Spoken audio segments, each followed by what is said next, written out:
যিসকলে পাছ কৰিব তেওঁলোকক অভিনন্দন জনাইছোঁ যাতে অৰেলৰ বাবে তেওঁলোক সাজু হ'ব পাৰে আৰু যিসকলে পাছ নকৰিব আমি পুনৰ এই বছৰৰ শেষৰ ফালে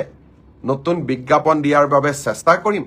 আপোনালোকে আৰু এবাৰ পৰীক্ষাত অৱতীৰ্ণ হ'ব আৰু লগতে অসমত উদ্যোগসমূহো আহিব মুখ্যমন্ত্ৰীৰ আত্মনিৰ্ভৰ অসম অভিযানো আছে আমি নিজকে তৃতীয় আৰু চতুৰ্থ বৰ্গত নহলেও বেলেগ ধৰণে পাছ কৰি বেলেগ ধৰণেও জীৱন সফল কৰাৰ বাবে আমি প্ৰচেষ্টা কৰিম আত্মসহায়ক গোটৰ বাবে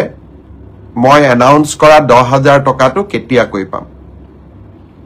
নিৰ্বাচনৰ চূড়ান্ত প্ৰক্ৰিয়া এই মাহত আমি শেষ কৰিম আৰু 1 এপ্ৰিল তাৰিখে বিহালীত প্ৰথম 10,000 টকা আইমাতৃসকলক দি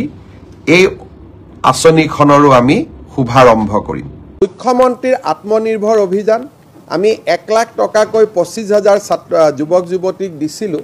এইবাৰ অক্টোবৰক আমি তেওঁলোকক সেকেন্ড ইনষ্টলমেন্টটো দিম যিসকলে বাইক টাইক কিনি ল'লে তেওঁলোকে নাপাব যিসকলে সফল ব্যৱসায় কৰিছে তেওঁলোকক আমি আৰু 1 লাখ দিম